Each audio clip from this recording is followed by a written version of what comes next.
الله الرحمن الرحيم الحمد لله وحده والصلاة والسلام على من لا نبي بعده أما بعد قال الله تبارك وتعالى في كلامه الكريم أعوذ بالله من الشيطان الرجيم بسم الله الرحمن الرحيم ولقد جاءكم موسى بالبينات ثم اتخذتم العجل من بعده وأنتم ظالمون وإذا أخذنا ميثاقكم ورفعنا فوقكم الطور خذوا ما آتيناكم بقوة واسمعوا قالوا سمعنا وعصينا وأشربوا في قلوبهم العجل بكفرهم قل بئس ما يأمركم به إيمانكم إن كنتم مؤمنين صدق الله العظيم.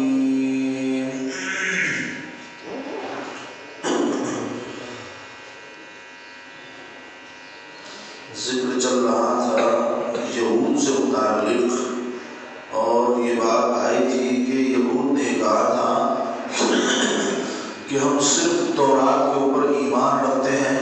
تورات کے اوپر ایمان لاتے ہیں، اس کے علاوہ اور کسی کتاب پر ہم ایمان نہیں لاتے ہیں.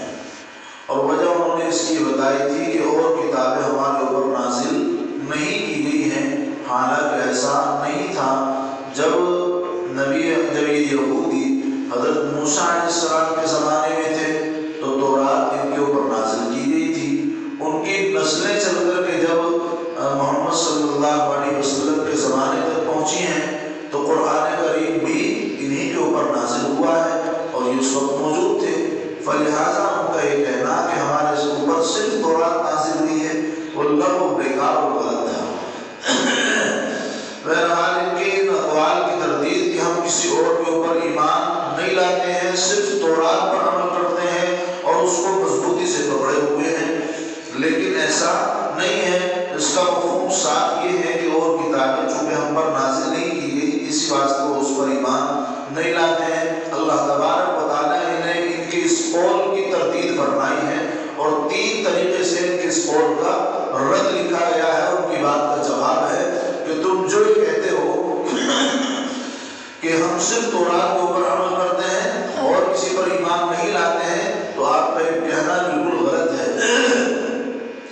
سب سے پہلی بات تو یہ ہے اور سب سے پہلا طریقہ رد تو یہ ہے کہ جب اور کتابوں کی حقیقت اور واقعیت اور ان کا سچا ہونا دلیل قطعی سے ثابت ہے. دلیل قطعی ایسی اس دلیل کو کہتے ہیں کہ جس کا کوئی ہم پلہ کوئی اور دوسری دلیل نہ ہو، وہ دلیل بٹ نہ سکتی ہو، وہ دلیل ہٹ نہ سکتی ہو، کمزور نہ پڑ سکتی ہو، دلیل قطعی اس کو کہتے ہیں. تو جب تمام اور دوسری کتابیں جو آسمانی کتابیں ہیں یعنی قرآن کریم یہاں مراد ہے، جب اس کی حقیقیت اور واقعیت دلیل قطعی سے ثابت ہے تو پھر اس کا انکار کی کیا وجہ ہے؟ بھائی جب آپ کو پتا ہے تورات کے اندر اس کی خبر دی گئی تھی کہ قرآن نازل ہوگا اور اس بات کا یقین تھا، لیکن پھر بھی قرآن کریم کا انکار کر رہے ہیں، اس کی کیا وجہ ہے؟ ہاں اگر اس دلیل میں کوئی کلام ہوتا، ان کو کوئی اشکال ہوتا تو اس کو پیش کرتے تاکہ ان کو جواب دیا جاتا، لیکن کوئی اشکال تھا ہی نہیں، اس لیے کہ انہیں اس بات کا یقین تھا قرآن کریم حقیقی کتاب ہے، واقعی کتاب ہے اور اس کی خبر تورات کے اندر دی گئی تھی، اس لیے انہوں نے انکار تو کیا. وجہ کیا ہے انکار کی ان کے پاس نہیں تھی. اگر وہ وجہ بتاتے کوئی اشکال پیش کرتے تو اس کا جواب دیا جاتا. فلہذا ان کا یہ کہنا کہ ہم صرف تورات پر عمل کرتے ہیں، قرآن پر ایمان نہیں لاتے. کیوں نہیں ایمان لاتے؟ کس معنی کر آپ قرآن پر ایمان نہیں لاتے؟ ان کا یہ کہنا کہ ہم قرآن پر ایمان نہیں لائیں گے یہ لغو ہے اور بیکار ہے، اس لیے ان کی بات غلط ہے. دوسری بات، اور کتابیں مثلا قرآن مجید جو تورات کا مصدق ہے، قرآن کی تصدیق کرنے والی کتاب ہے اور وہ تورات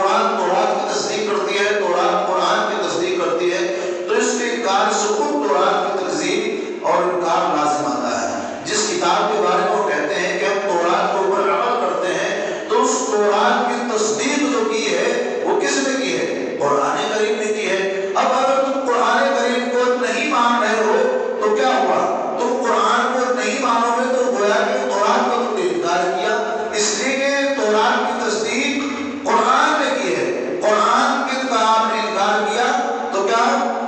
تورات کا بھی انکار ہو گیا۔ فلہذا ان کا یہ کہنا کہ ہم صرف تورات پر ایمان لاتے ہیں تو تورات پر عمل کرتے ہیں، یہ بالکل لغو ہے اور بیکار ہے۔ قرآن کو نہیں مانیں گے تو ان کا تورات پر ایمان معتبر نہیں ہوگا۔ جب قرآن کو مانیں گے تبھی تورات کے اوپر ان کا ایمان معتبر ہوگا۔ دو باتیں ہوگی۔ تیسری بات یہ ہے کہ انبیاء نبیین علیہم السلام کو قتل کرنا تمام آسمانی کتابوں کی روح سے کفر ہے، حرام ہے۔ پھر تمہارے گروہ کے لوگوں نے جو کئی نبیوں کو قتل کیا ہے جن کی تعلیم بھی تورات کے احکام کے ساتھ خاص تھی، اور تم ان قاتلین کو اپنا پیشوا اور مقتدا بھی مانتے تھے، تو براہ راست تورات کے ساتھ کفر کرتے ہو، اس سے تو تمہارا تورات پر ایمان کا دعویٰ بالکل غلط ٹھہراتا ہے۔ اس لیے کہ انبیاء نبیین علیہم السلام کا قتل کرنا تورات کے اندر بھی لکھا ہے کہ کفر ہے۔ کسی کو بھی مارنا، عام آدمی کو مارنا بھی کفر ہے، اور اپنے مقتدا ہی کو مار دینا وہ اور بڑا ظلم ہے اور بڑا کفر ہے۔ تو تورات کے اندر جب یہ بات لکھی ہوئی ہے اور آپ بھی کہتے ہیں کہ ہم تورات پر عمل کرتے ہیں، لیکن آپ تورات کے خلاف کر رہے ہیں، اس لیے کہ تورات کے اندر یہ تعلیم دی گئی ہے اپنے مقتدا کو پیشوا کو قتل نہ کیا جائے، لیکن انہوں نے قتل کیا تو تورات پر عمل ہوا کہ اس کا انکار ہوگا؟ تو تورات پر کہاں عمل کر رہے ہیں؟ فلہذا ان کا یہ کہنا کہ ہم تورات پر عمل کرتے ہیں یہ بالکل لغو ہے، بیکار ہے اور غلط ہے، اس لیے کہ وہ تورات کے خلاف کام کرتے ہیں۔ بہرحال ان کی اس قول کی ترتیب 3 طریقوں پر ہوئی ہے جو آپ کے سامنے رکھے گئے ہیں۔ آج بھی اور آگے اللہ تبارک و تعالیٰ نے پھر ارشاد فرمایا وَلَقَدْ جَاءَكُم مُوسَىٰ بِالْبَيِّنَاتِ، اور آ چکا تمہارے پاس موسیٰ صریح معجزے لے کر، ثُمَّ اتَّخَذْتُمُ الْعِجْلَ مِن بَعْدِهِ وَأَنتُمْ ظَالِمُونَ، کہ پھر بنا لیا تم نے بچڑا اس کے گئے پیچھے اور تم ظالم ہو گئے۔ اس کا تذکرہ پیچھے والی آیات کے اندر بھی آیا ہے کہ جب حضرت موسیٰ علیہ السلام بنی اسرائیل کو فرعون کے جنگل سے آزاد کرا کر کے لائے ہیں اور کسی میدان کے اندر ٹھہرے ہیں، اور انہوں نے جب حضرت موسیٰ علیہ السلام سے کہا کہ ہمیں کوئی شریعت دی جائے، کوئی کتاب دی جائے، تو اللہ تبارک و تعالیٰ نے تورات نازل کرنے کے لیے اور شریعت دینے کے واسطے حضرت موسیٰ علیہ السلام کو پہاڑ کے اوپر بلا لیا تھا، کوہ طور کے اوپر آپ کو بلایا گیا تھا۔ آپ کے جانے کے بعد بنی اسرائیلیوں نے اور آپ کی قوم نے ایک بچڑے کو اپنا معبود بنا لیا تھا، جو کہ بہت بڑا ظلم انہوں نے اپنی جانوں کو اوپر کیا تھا۔ یہاں پر اس تفسیر کے اندر لفظ بینات کا استعمال ہوا ہے، وَلَقَدْ جَاءَكُم مُوسَىٰ بِالْبَيِّنَاتِ، کہ تمہارے پاس موسیٰ کیا لے کر کے آئے؟ بینات لے کر کے آئے، واضح معجزات لے کر کے آئے ہیں۔ بینات سے وہ دلائل مراد ہیں جو اس قصے سے پہلے جبکہ تورات نہ ملی تھی، جب تک تورات نازل نہیں ہوئی تھی، اس سے پہلے حضرت موسیٰ علیہ السلام اور بہت سارے معجزے، بہت سارے اللہ کی قدرت کے دلائل اور اپنے پیغمبر اور نبی ہونے کے دلائل ان کے سامنے پیش کر چکے تھے۔ یہاں مراد وہی ہے، تورات تب تک نازل نہیں ہوئی تھی، تورات کے نازل ہونے سے پہلے ہی حضرت موسیٰ علیہ السلام نے کچھ ایسے واقعات اور کچھ ایسے معجزات اللہ نے ان کے ظاہر فرمائے تھے کہ جن کو بینات سے تعبیر کیا گیا ہے کہ موسیٰ تورات سے پہلے بھی آپ کے اوپر بہت سارے راز کھول چکے ہیں، بہت سارے معجزات آپ کو دکھا چکے ہیں اللہ کی وحدانیت کے، اپنے نبی ہونے کے، لیکن پھر بھی تم نے کیا کیا؟ تم نے پھر بھی بچڑے کو معبود بنا لیا، جس کو معبود بنا کر کے آپ نے اپنی جانوں کے اوپر ظلم کیا ہے۔ وہ بینات کیا تھے جو حضرت موسیٰ علیہ السلام نے اپنی نبوت سے پہلے اور کتاب ملنے سے پہلے ان کے اوپر ظاہر فرمائے تھے۔ ایک تو عرصے والا واقعہ کہ آپ نے عرصے والا واقعہ ایک تو پیش آیا ہے، اور دوسرا واقعہ جو آیا ہے وہ ید بیضے والا کہ آپ کا ہاتھ سفید ہو گیا تھا۔ اللہ تبارک و تعالیٰ نے حضرت موسیٰ علیہ السلام کو حکم دیا تھا کہ تم جو ہے اپنے ہاتھ کو اپنی بغل کے اندر داخل کرو تو وہ بالکل سفید اور روشن اور چمکتا ہوا نکلے گا، جس کو اللہ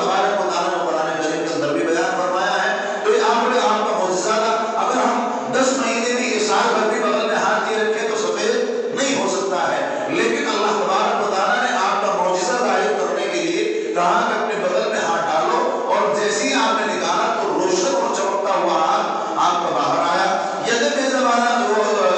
عرصے والا واقعہ وہ ہے کہ جب فرعون نے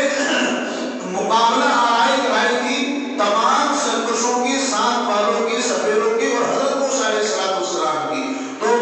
عرصے والا واقعہ وہ پیش آیا تھا کہ جب تمام سپیروں نے، تمام بازیگروں نے اپنی رسیاں اپنے ساتھ زمین کو اوپر ڈال دیے تھے، تو اللہ تبارک و تعالیٰ نے حضرت موسیٰ علیہ السلام کی لاٹھی کو طاقت دی تھی اور حکومت دی تھی، اور وہ کیفیت عطا کی تھی کہ آپ کی لاٹھی نے زمین پر گر کر کے اپنے آپ کو سانپ کی شکل میں تبدیل کیا، اور پھر وہاں رہنے والے تمام چھوٹے سانپوں کو اپنے اندر نگل لیا۔ یہ عرصے والا واقعہ پیش آیا تھا، جس کو دیکھ کر کے تمام جادوگروں نے کہا تھا کہ ہم موسیٰ اور اس کے رب پر ایمان لاتے ہیں۔ فرعون تو انہوں نے علل اعلان بائیکاٹ کیا تھا، اور فرعون نے ان کو سزا دینے کی بھی اعلان کیا تھا، لیکن انہوں نے کہا کہ ہمارے ہاتھ پیر آپ کاٹ سکتے ہیں، سولی پر چڑھا سکتے ہیں، لیکن ہم موسیٰ کے رب سے پھرنے والے نہیں ہیں۔ حالانکہ فرعون نے ان جادوگروں کو بلایا تھا اس واسطے کہ موسیٰ کو جھٹلایا جائے، موسیٰ کو جھوٹا ثابت کیا جائے۔ بہرحال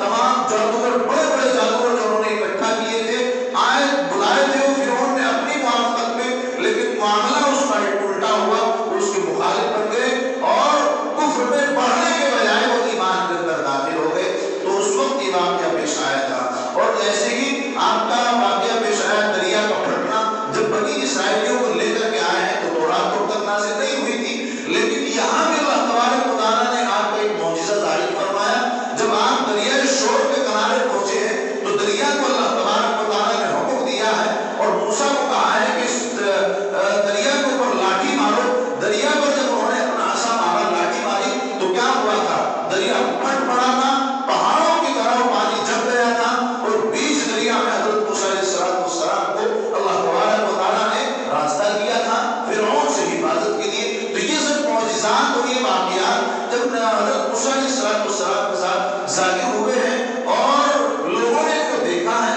وہ ساتھ تھے، لیکن یہ سب دیکھنے کے باوجود انہوں نے حضرت موسیٰ علیہ السلام کے کوہ طور پر چلے جانے کے بعد میں اپنی جانوں کے اوپر ظلم کیا، بچڑے کو معبود بنا لیا۔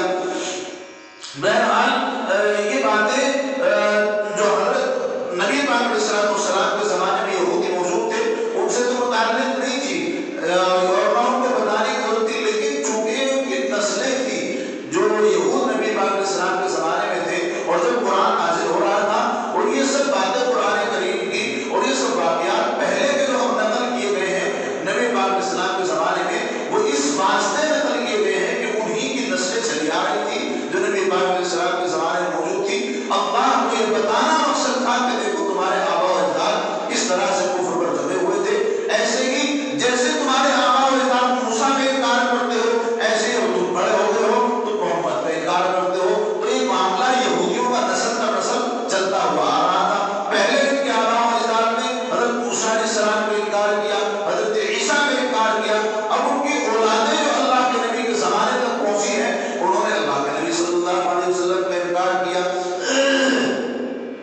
بہرحال یہود قوم جو رہی ہے وہ انبیاء علی نبینا علیہ السلام کی ہمیشہ منکر رہی ہے، ان کی تکذیب کرنے والی رہی ہے اور ان کو جھٹلانے والی، ان کو قتل کرنے والی رہی ہے۔ اس کا آگے اللہ تبارک و تعالیٰ نے فرمایا کہ جب تم نے اپنی جانوں کے اوپر ظلم کیا ہے، تم نے بچڑے کو معبود بنا لیا ہے، آگے اللہ تبارک و تعالیٰ فرماتے ہیں وَإِذْ أَخَذْنَا مِيثَاقَكُمْ وَرَفَعْنَا فَوْقَكُمُ الطُّورَ، کہ جب تم نے یہ کام کر لیا تھا اور تورات ہم آپ کو دینا چاہ رہے تھے اور آپ کو ہم نے دے بھی دی تھی، لیکن آپ اس کو قبول کرنے کے واسطے تیار نہیں تھے۔ جب وہ تورات کو قبول کرنے کے واسطے تیار نہیں تھے تو اللہ تبارک و تعالیٰ نے کیا معاملہ کیا؟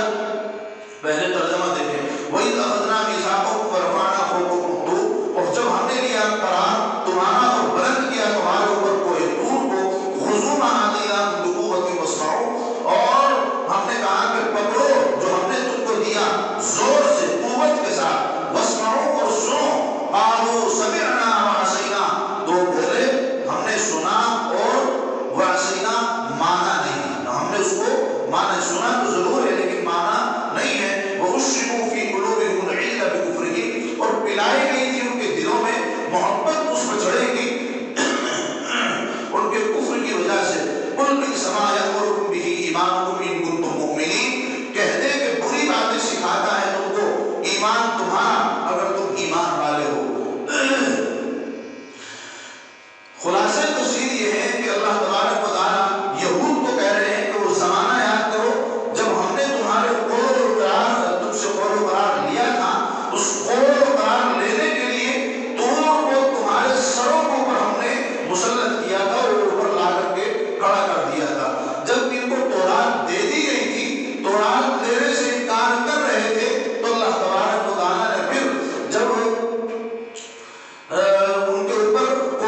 حصے کو اس کے ٹکڑے کو ان کے اوپر کیا کہ اب گرا ورنہ تو تورات کو قبول کرو، جو ہم نے تم کو دیا ہے تو اس کو مانو ورنہ تمہیں کوہ طور کے نیچے دبا کر کے ہلاک کر دیا جائے گا۔ بہرحال انہوں نے اس وقت میں مجبوری کے طور پر اس کو قبول کیا، انہوں نے کہا کہ ہاں اللہ تبارک و تعالیٰ نے ان سے کہا کہ جو ہم آپ کو دے رہے ہیں اس کو سنو اور قوت سے اس کو پکڑو۔ اس وقت انہوں نے ڈر کے مارے زبان سے تو کہہ دیا کہ ہاں ہم نے قبول کر لیا، قالوا سمعنا، انہوں نے کہہ دیا کہ ہاں ہم نے اس کو قبول کر لیا اور اس کو سن لیا، اور چونکہ واقعے میں بات دل میں نہ تھی اس لیے بس زبان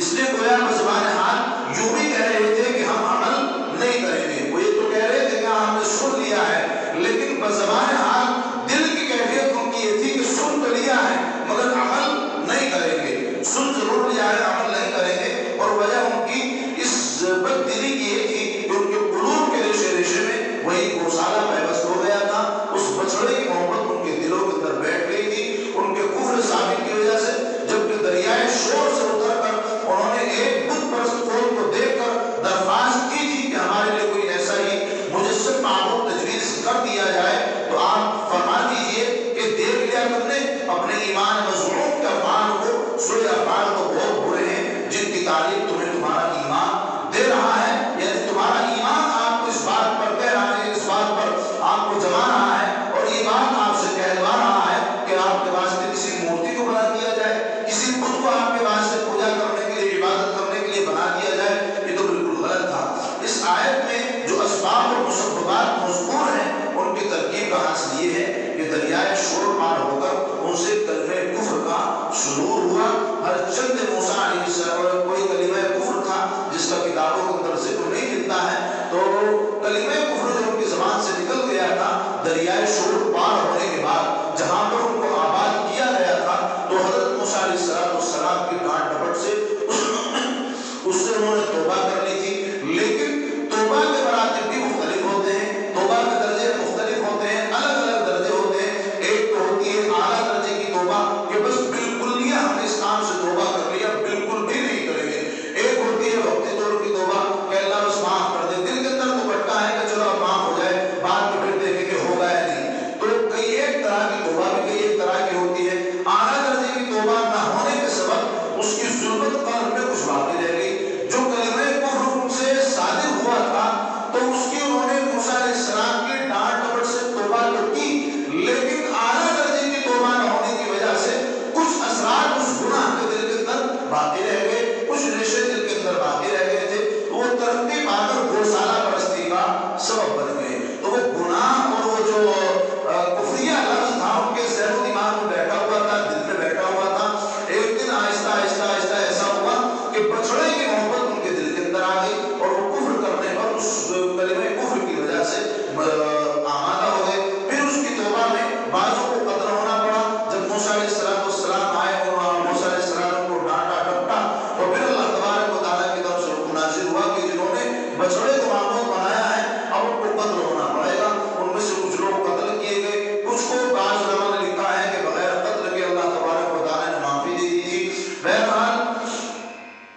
اور جو اس گوسالہ پرستی سے بچڑے کی عبادت جن لوگوں نے نہیں کی تھی وہ اس سے محفوظ رہے تھے، ان کو بھی گوسالہ پرستوں سے جس قدر نفرت واجب تھی اس میں کوتاہی کرنے سے ایک گناہ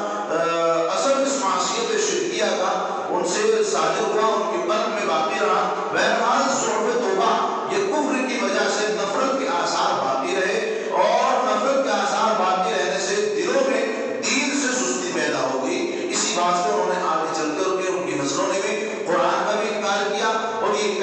کہا کہ تورات پر عمل کرتے ہیں، وہ بھی ان کا دعویٰ بالکل غلط ثابت ہوا۔ بہرحال ان آیتوں کے اندر اللہ تبارک و تعالیٰ نے یہی بات بیان فرمائی ہے کہ جب انہوں نے بچڑے کو معبود بنا لیا، بچڑے کو معبود بنانے کے بعد پھر بھی ہم نے ان کو تورات دی، مکمل شریعت دی کہ ان سب چیزوں سے باز آ جاؤ،